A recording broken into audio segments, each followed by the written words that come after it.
One time, the Israelites thought that Yahweh was Baal. You hear me there? You understand what the argument is? Or am I putting you guys to sleep? We still have a good crowd for late night, means you're not asleep. Okay, so you understand? Now, how do we respond? This is not a proof that the Israelites thought that Yahweh was Baal. This is what we call a polemic. The Israelites are polemicizing against the pagan gods. In other words, when you find similar language, that's the Israelites saying, hey, you know those things you say about Baal? Baal didn't do anything because Baal is no God. Yahweh did those things, not Baal. Baal did not destroy the serpent. Yahweh did. Baal did not conquer Yam, the sea. Yahweh did. Baal did not defeat death mode. Yahweh did. Because your God Baal is nothing. Yahweh's the true God. So you're taking the things Yahweh did and applying it to a false God. It's polemical. It's polemicizing. Saying nonsense. Your God Baal didn't do anything because he's not real. Yahweh did those things that you falsely ascribe to Baal. See what the meaning is? Now, how do we know that's the case? Because throughout the Old Testament, Yahweh is rebuking the Israelites for worshiping Baal and telling them, Baal is no God. You better stop worshiping him. Worship me. I am God. He's not. Elijah, anyone? You understand what the real argument is? It's similar to when I would debate a Muslim and I'll say, hey, Allah did not create the heavens and earth. Jesus did. Right? Allah's not the first and the last. Jesus did. Does not the Quran ascribe to Allah the names of Jesus? For example, in chapter 57 of 3 of the Quran, it says Allah's the first and last. No, he's not. Jesus is the first and last. Because long before your Quran, Revelation 1, 17, 18, Jesus says, I'm the first and last. I'm the living one who died. So your Allah ain't anything. He ain't no first and last. Jesus is. See, that's what they're doing. You get my point? It's a polemical attack. Polemicizing, saying your gods didn't do nothing. Yahweh did the things you falsely ascribe to your gods. Because your gods are not really gods. They're demons. Exactly the message of the Old Testament. We get it? So, but he's saying, oh, see, the thing said about Baal, he's a storm god. Yahweh's a storm god. Because it seems like at one time, the Israelites conflated Baal and Yahweh, and later the Yahwists try to separate him from Baal. Again, a theory that ignores what the Old Testament itself says. Right? Now let's finish this. Very similar stories told about both Baal and Yahweh. And it seems like what happens in the literature is that on the one hand, and again, this will differ slightly from the north to the southern kingdom, that on the one hand, you assimilate some traits of Baal to Yahweh, but also there's contestation between the two because they're kind of the same in some ways. They're kind of the same. So one group of Israelites wanted to just worship Yahweh as separate from Baal, the Yahwists, started then rebuking the Israelites for confusing Baal and Yahweh. And therefore, you need to show what's different about them. And ultimately, what ends up happening is the Yahweh partisans ultimately win the day. See that? The Yahweh party wins. In other words, the winner tells the story. If the Baal party won, we'd be worshiping Baal. You understand what he's saying? It just so happened, luckily, the Yahwist party won. But Baal was incredibly popular prior to the succession of Yahwism, and would actually survive in other forms well after Yahwism had established itself in what is now Israel-Palestine. So, but of course, in the biblical text, sometimes God is opposed to Baal, and Baal is seen as this, bad figure. Why? In the biblical text, Yahweh is opposed to Baal. and Baal is a bad figure. In fact, the Bible says Baal is one of the names of Satan. Look what he says. What's going on there? I think when Freud called it, I think the narcissism of minor difference. When Jared, the narcissism of minor difference. So pretty much, narcissists could not handle two storm gods. So one had to go. This is an Orthodox Jew talking like this. Mark, God bless you. Go watch the rest of it later. I'm almost done in 20 minutes. Jared? Yep, Sigmund Freud. when you have two gods that are very similar, I mean, the neighborhood's not big enough for two storm deities. Like one of them has to go. See? And this is an Orthodox Jew, dude. And he believes this. they're definitely partisans of Yahweh that were on Team Yahweh. They're partisans of Baal. I mean, famously, Elijah and Elisha are the really big, hardcore Yahweh partisans. And, that's one of the most famous incidents with the contest between Baal and Yahweh is this duel between the gods. And See it? So Elijah and Elisha represented the Yahwist partisans. And there was another group that continued to worship Baal because to them, Baal and Yahweh were the same. But the Yahweh partisans say, no, they're not. Stop. They're not the same. So either you worship Yahweh or Baal, and they won out. So what are you saying?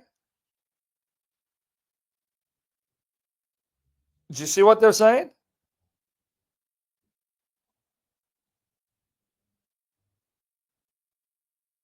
Oh boy, I wouldn't be shocked.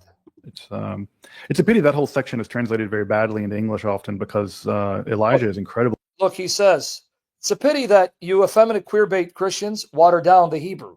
Because the Hebrew Elijah is very graphic and he mocks them. Look, exactly. Irreverent.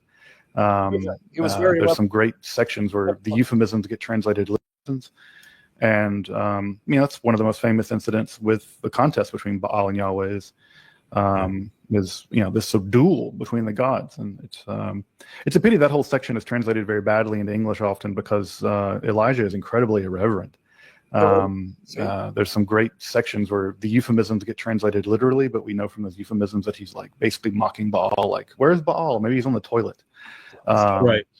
Yeah, but I don't think Jesus and Elijah, you got to speak reverently. No, that's not the Bible, dude. He's right here. Stop watering down the Bible to agree with your effeminate Christianity. Which is great.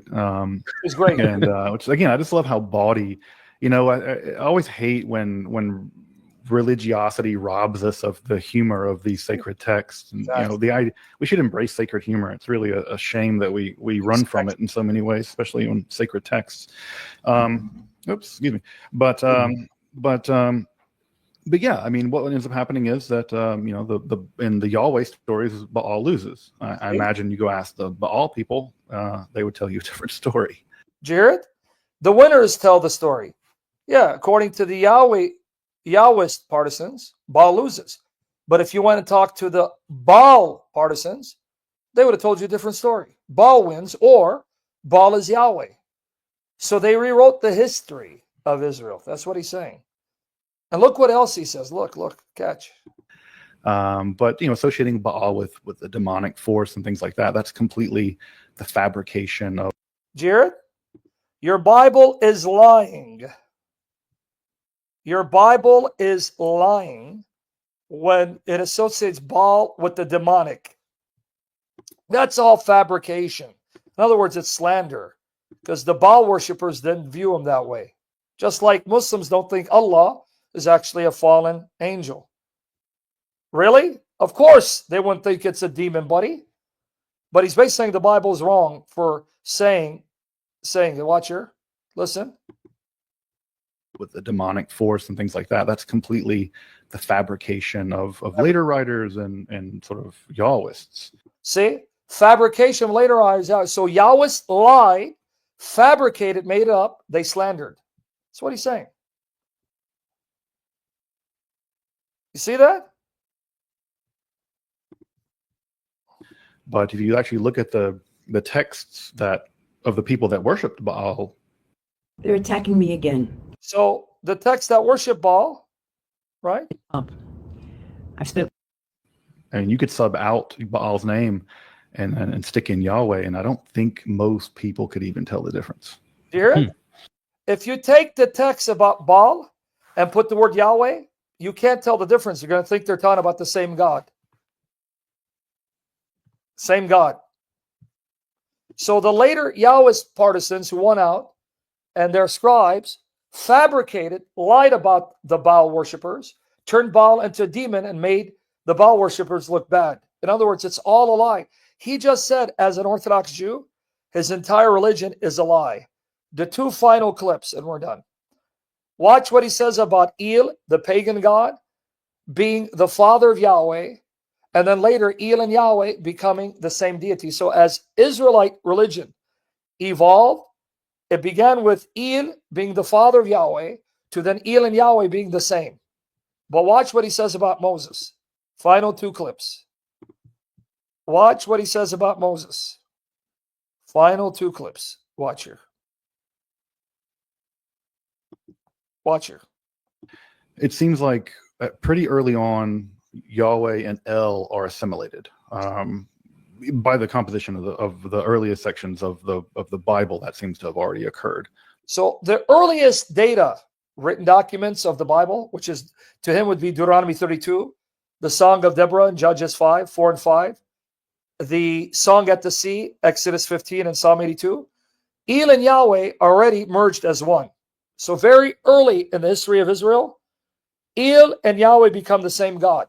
But before that, they were not the same God. Watch, listen. And does he think Moses existed? So we're talking really late bronze, probably early Iron 1. So that seems to have happened pretty early on. Now, we can get to Baal in a minute. Baal is ultimately also associated with Yahweh, but that is a much more complicated relationship, as I'm sure anyone who's read the Bible knows. So, in a sense, and we'll talk about this, the writers of the Bible, to use that term provisionally, they know there's a distinction between El and Yahweh. See, you can tell from the Bible that at one time they remembered El and Yahweh were not the same God. They were different. And Yahweh was considered one of the sons of El. They know it, but then they try to erase that history and change it. This is an Orthodox Jew bearing his Old Testament. Because they have to say, you used to know me by a different name. You didn't know me by this name.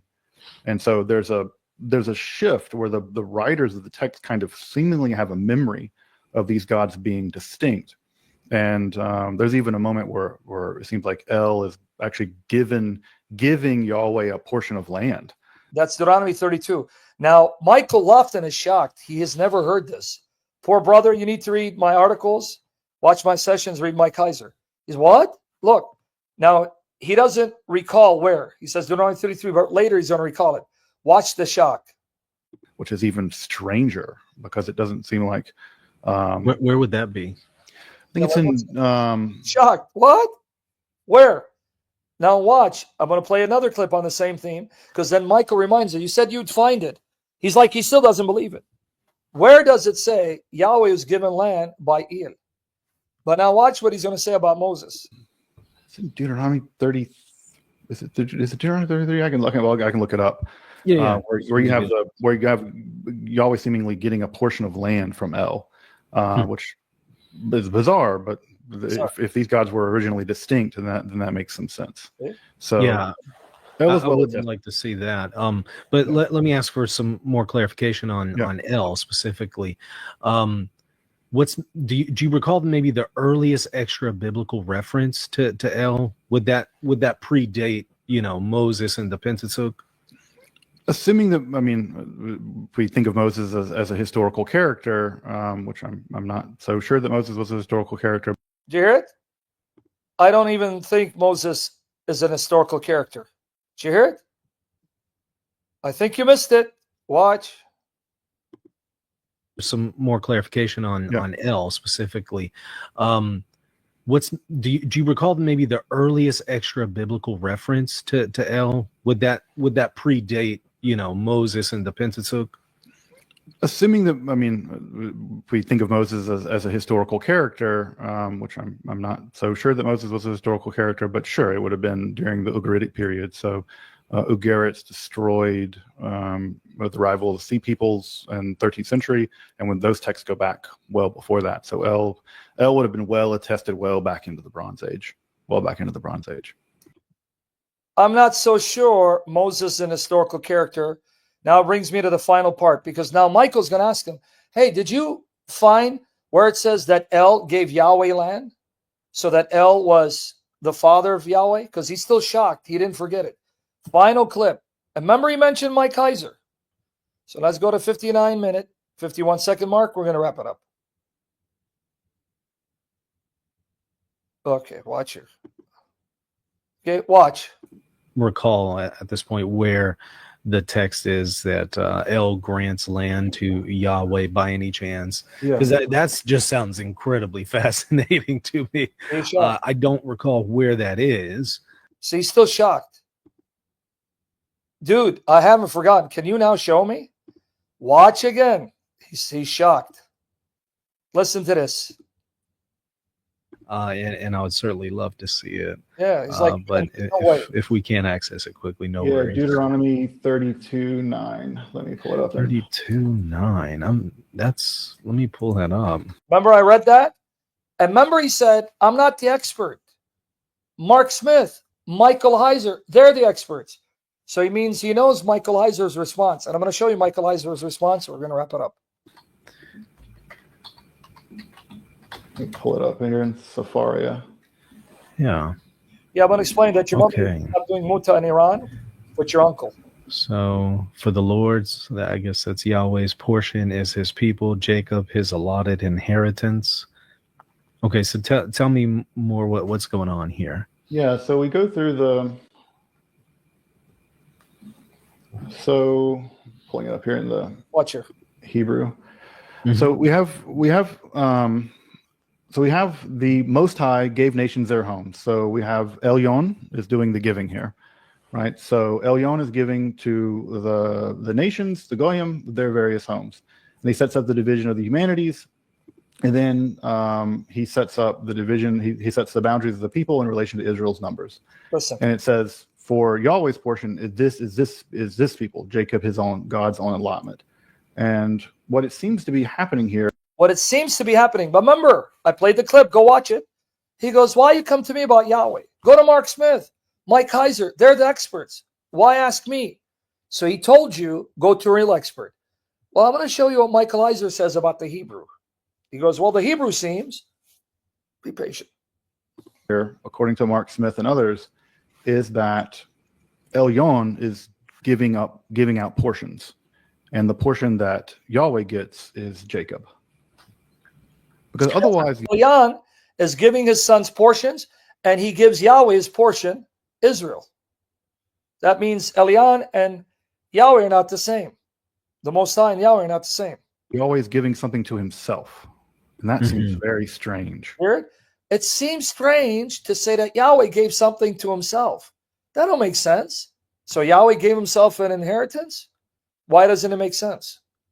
So I want you to hear the argument. He said, go to Mike Heiser, right? Okay. Yahweh gets is Jacob. Because otherwise, Yahweh is giving something to himself. And that seems very strange. Okay, I see what you're saying here. Just to share my screen and show people the text. Michael, when the Most High, that's Elyon, gave the nations their inheritance, when he divided all mankind, he set up boundaries for the peoples according to their number of the sons of Israel. For Yahweh's portion is his people, Jacob his allotted inheritance. Right. That's what's the theory, that this is Elyon and this is Yahweh. Yep. Because otherwise it seems like Yahweh's giving him to something himself. And that seems odd. I see what you're saying. Yeah, that's a fascinating one. I have not heard of this one before. I'm certainly going to look more into this. This has been incredible. All right. You heard it? Yahweh himself, right? Okay. He said, go to Mike Heiser, right? Okay. Seems odd. If we take it like Yahweh gave himself something. Okay, guys. Remember he said, go to Mike Heiser? All right. We're going to now take him at his word. Go here. Okay. Remember the description box? So, my Kaiser, is it odd for Yahweh to give himself something? Let's go here. You ready? But now I'm going to show you either interpretation proves the Trinity. So let's go to my Kaiser. It's in my article right there. Boom. You ready? So let's finish it. Because he said, my Kaiser, he's the expert, not me. So I need you guys to listen because we're going to wrap it up. Okay. My Kaiser, how do you interpret Deuteronomy 32, 8-9? Does the Hebrew definitely say that Elyon, the Most High, gave Yahweh his inheritance? Let's read. Michael Heiser, right here, because he said go to him, right?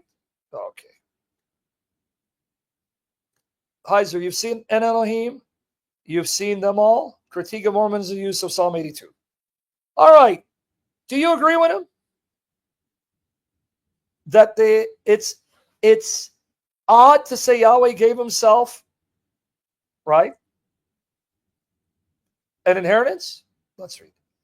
Remember, he said go to Heiser. First, the separation of El and Yahweh in Deuteronomy 32, 8-9, in part depends on the decision to take the key, that's the Hebrew, of 32:9 as adversative, thereby denoting some contrast between Elyon of 32:8 and Yahweh of 32:9. Adversative like adverses, opposing, right? So that's how they're interpreting it. Well, however, Yahweh's portion is his people. Other scholars, however, consider the key, 32 verse 9, to be emphatic, not adversive, meaning Elyon gave the nations as inheritance to the sons of God. However, he gave Yahweh his portion, Jacob. In contrast, no, it's emphatic. Though the Most High gave the nations as inheritance to the sons of God, right? He did that for them. And yet, he kept Israel for himself. Is that what he's arguing? He goes, the Hebrew can be interpreted to mean, and yet, lo and behold, Yahweh kept Israel for himself. He didn't give it to anyone else. So he's saying the Hebrew can be read that way. You with me there? Critical Sage, you're kind of late. We already covered this, buddy. I don't know if you're chiming in because you want to sound smart, but it's okay, brother. So watch. And lo, Yahweh's portion is his people. Other scholars accept the adversative. They'll accept that it's adversative, but do not separate El and Yahweh in this passage. Since scholarship on this construction lacks consensus, conclusions based on the adversative syntactical choice are not secure. Remember, tenuous, tentative. He's making a whole argument on flimsy, weak evidence. He told us to go to Mike Heiser, right? Okay. Second, Ugaritic scholars have noted that the title Most High, Elyon, or the shorter El, is never used of El in the Ugaritic corpus. Why didn't he mention that fact? You understand what he's saying? It doesn't say when El divided the nations, he divided them according to the sons of God. It says Elyon, the Most High. And he's saying, you will never find the word Most High, Elyon, used of El in the Ugaritic corpus. So where did he come up with this is El? See what he left out? What these liberal scholars left out? You understand? The text says, when the Most High divided the nations, he divided them according to the sons of God. It doesn't say when El divided the nations. It says Elyon. And Elyon is never used for El in the Ugaritic corpus. So where did he get that Elyon is El? Do you understand? They withheld that information. In point of fact, it is Baal, a second-tier deity, who twice receives this title as the ruler of gods. See how he embarrassed them? In the Ugaritic corpus, it's Baal, a lower God from El, one of his sons, who's called the Most High, not El, his father. You got it?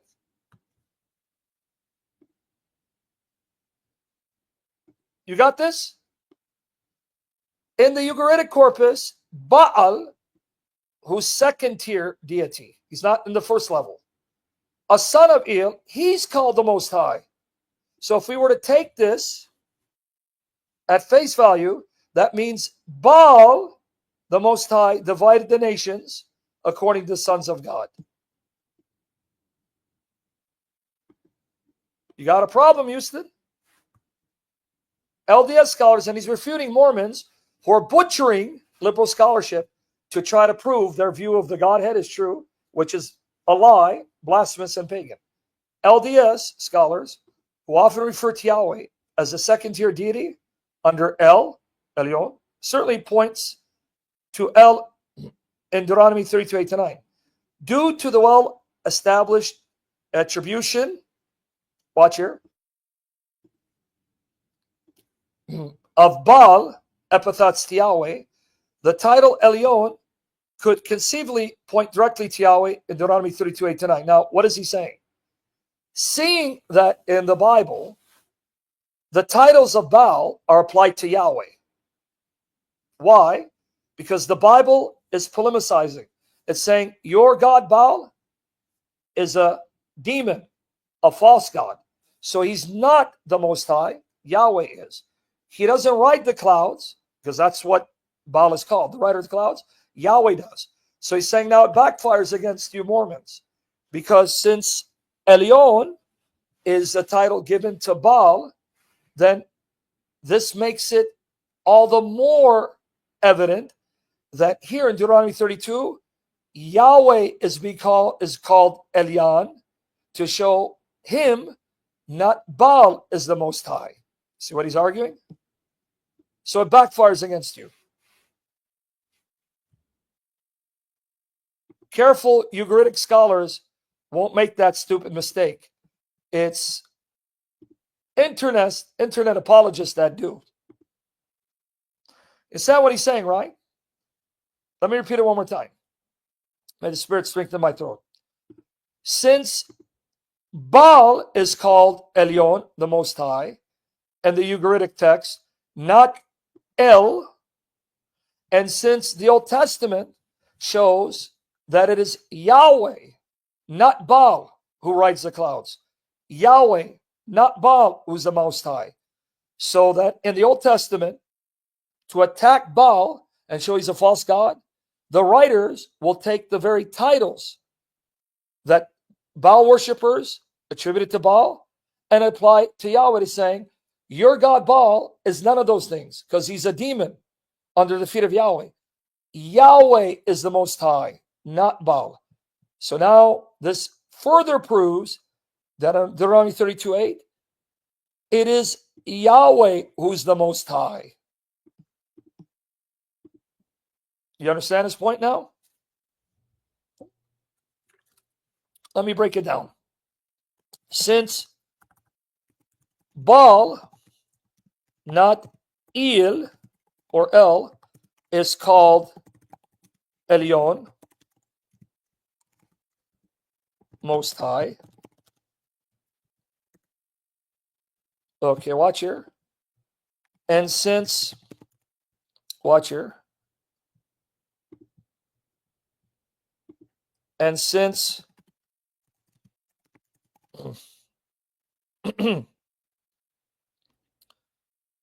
the Old Testament takes the titles of Baal and applies them to Yahweh, right? I want you to see this. Yahweh.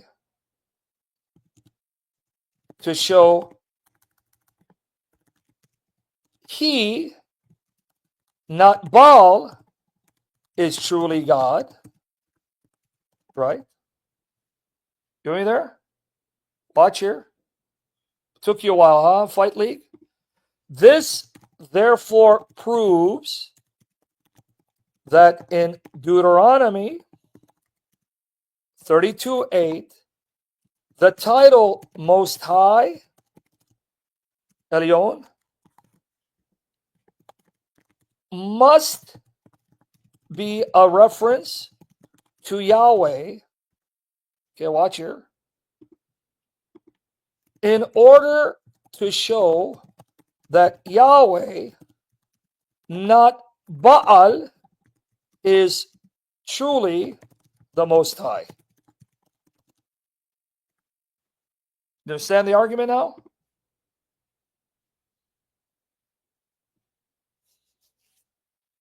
Do we get the argument? Let's do it again. Since Baal, not El, is called Elyon, Most High, point number one. And since the Old Testament takes the titles of Baal and applies them to Yahweh to show he, not Baal, is truly God, right? This therefore proves that in Deuteronomy 32:8, the title Most High must be a reference to Yahweh in order to show that Yahweh, not Baal, is truly the Most High. We got it? You see how they are deceiving the masses? If you didn't know what the Ugaritic text said, you would think that the title Elyon is a reference to El, when in point of fact, it's never used of El, it's used of Baal. See how they're trying to pull a fast one? But thank the Lord for people like Mike Heiser who studied the literature. Right? So this is what he's saying. Due to the well-established attribution of Baal epithets, due to the fact that in the Old Testament, titles of Baal are regularly applied to Yahweh, the title Elyon could conceivably point directly to Yahweh in Deuteronomy 32:8-9. It is also worth recalling. Remember he kept mentioning Mark Smith? Oh, go learn from Mark Smith, Mike Heiser. That if Smith is correct, that Yahweh and El were merged by the 8th century BCE to the transferal of Asherah to Yahweh as consort, then a Yahweh-El fusion had occurred before Deuteronomy is composed. So look what he's saying. Mark Smith admits that by the 8th century BC, 700 years before Christ, El and Yahweh were already one and the same. Well, according to these scholars, this passage of Deuteronomy is later. It comes after the 8th century, when Yahweh and El are already the same.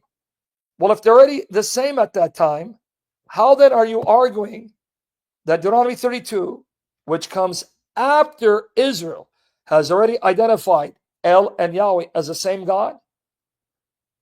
Now they go back and contradict themselves to show that Elyon is different from Yahweh.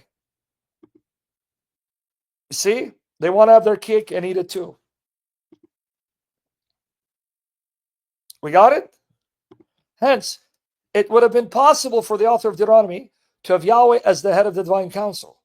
Indeed, what point would the Deuteronomic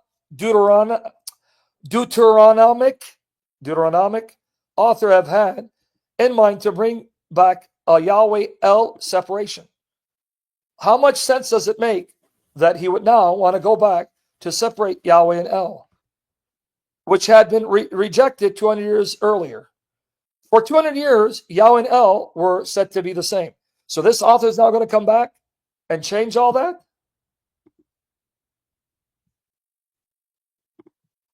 Third, although Elyon is paired with El in the Hebrew Bible, you'll find El Elyon, God Most High. As Eric Elms and Patrick Miller point out, it is most often an epithet of Yahweh. It's in the Bible that El is called Elyon. But when you find the words El Elyon, God Most High, it's used for Yahweh. It will say Yahweh, God Most High.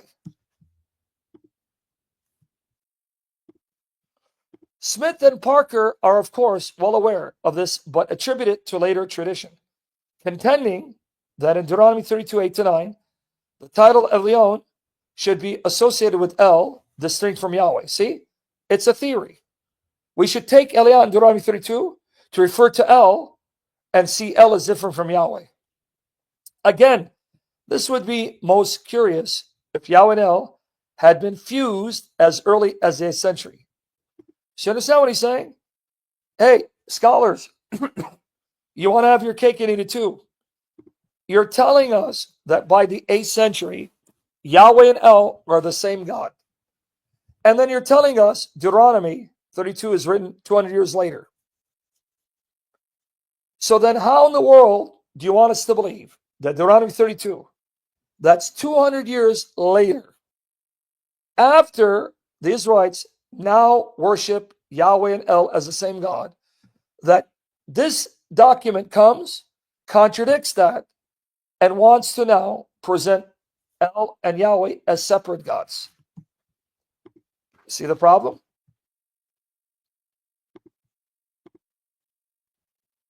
Right? See the problem? In this regard, it is interesting that other texts as early as the 8th century, texts that scholars say were written 700 years before Christ, speak of Yahweh performing the same deeds credited to Elyon in Deuteronomy 32, 8-9. Because in Deuteronomy 32 it says, Elyon gave, right, the nations their land and fixed their borders.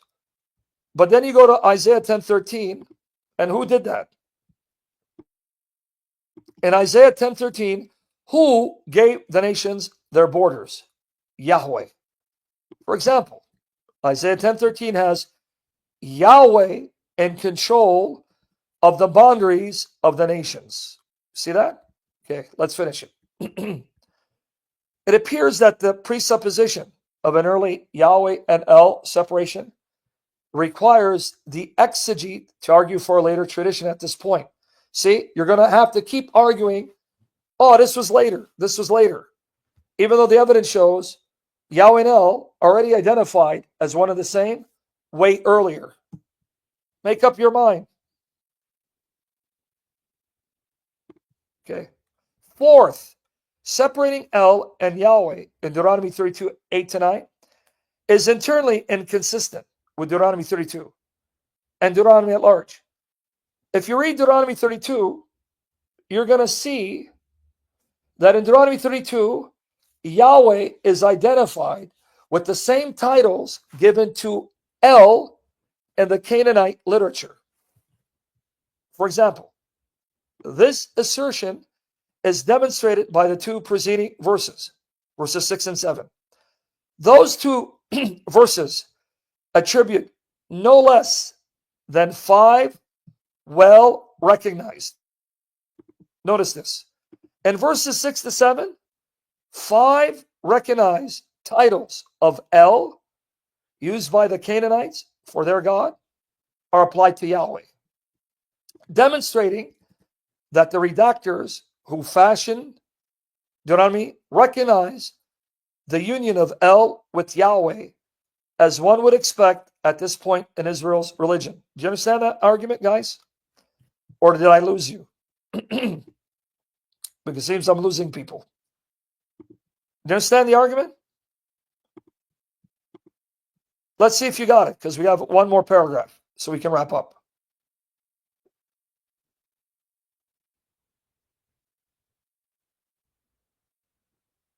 Yeah, but who cares about Muslims? Byzantine, who the hell cares about Muslims? What does that got to do with anything? Do you understand what he's saying here or no? He's saying, if you read Deuteronomy 32, 6 and 7, 5 titles that the Canaanites gave to their god El are applied to Yahweh, showing that in Deuteronomy 32, 6 to 7, the author is saying Yahweh is El is Yahweh, they're the same God. How then is he going to go and contradict that in the next 2 verses by showing that El and Yahweh are different?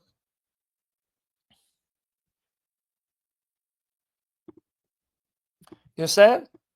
How are you going to tell me, verse 8 to 9, Elyon is El, even though Elyon is never used for El by the Canaanites in their literature that we found? Let's use a vowel. When in verses 6 to 7, 5 titles the Canaanites gave to El are applied to Yahweh, showing that Israel is telling the nations, Yahweh is the true El is Yahweh, they're the same. How then is the author going to contradict himself in the next 2 verses and show they're different? We got it? The sky mark Dariush. Those 2 verses attribute no less than 5, recognize El epithets Yahweh, demonstrating that the redactors who fashioned Deuteronomy recognize the union of El with Yahweh, as one would expect at this point in Israel's religion. Lastly, remember he said, Yahweh's giving himself an inheritance. That seems odd. Why? Last, but not least in importance, the idea of Yahweh receiving Israel as his allotted nation from his father El is internally inconsistent in Deuteronomy. It contradicts what Deuteronomy teaches. In Deuteronomy chapter 4, verses 19 to 20, a passage recognized by all who comment on these issues as an explicit parallel. If you read Deuteronomy 4, 19 and 20, it's parallel Deuteronomy 32, 8 to 9. The text informs us here, Deuteronomy 4, 19 and 20. The text says that it was Yahweh who allotted halak, the nations, to those of heaven, and who took Israel as his own inheritance. Same language. Deuteronomy 4, 19 and 20 says, Yahweh gave the nations over to the stars, but he took Israel for himself. And it uses the word Yahweh. Kyle, I want to ask if the Shia are higher than your mother. Dirty prostitute. Neither the verb forms nor the ideas are passive, meaning Yahweh actively did it. He actively gave the nations to the stars as their inheritance. And he actively took Israel for himself. It wasn't done by someone else. Israel was not given to Yahweh by El, which is the picture that scholars who separate El and Yahweh in Deuteronomy 32 want to fashion. In view of the close relationship of Deuteronomy 32, 8 to 9, to Deuteronomy 4, 19 and 20, it is more consistent to have Yahweh taking Israel for his own terrestrial allotment by sovereign act as Lord of the council. There you go.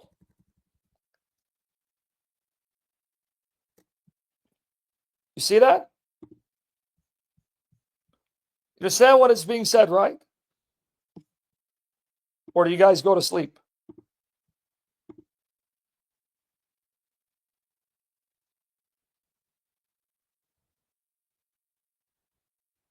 You understand?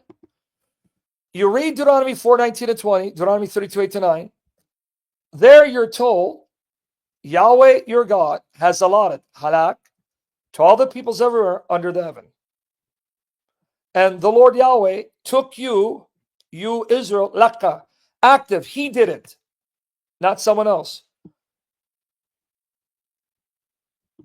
It is identical to this.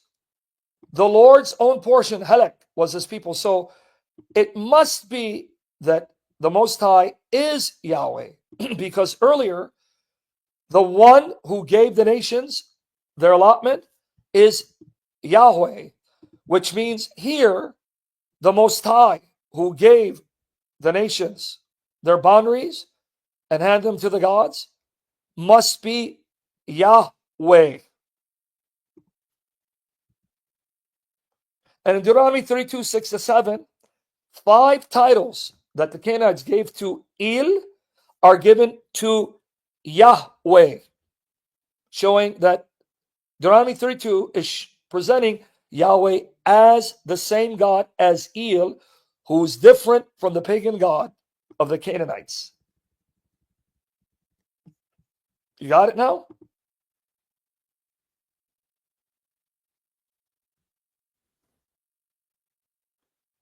and we're done. But even, let's assume, remember what I said? Even if they were right, the articles are there. Let's assume they're right. That Yahweh is the Son of the Most High. You're only proving the Trinity. So either way, the Trinity is true. So if I agree with the liberals, Yahweh is the Son of the Most High, and the Most High gave him Israel, that proves the Trinity, because according to the New Testament, Jesus is Yahweh who became flesh. Yahweh became the man Jesus, and that Jesus is the Son of the Most High, so we still win. And I show you where Deuteronomy 32 is applied to Jesus. Did you know that? Deuteronomy 32, that Yahweh God is said to be Jesus in the New Testament because Paul quotes Deuteronomy 32 and applies it to Jesus. So we still win. We still win. Either interpretation, the one true God is Yahweh, and the one true God is the Trinity. Because Yahweh, the Son, became the man Jesus, and he is Yahweh, who is the Son of the Most High, and his Father did give him an inheritance. Because watch here. Let's go here. Sorry, guys. Sorry.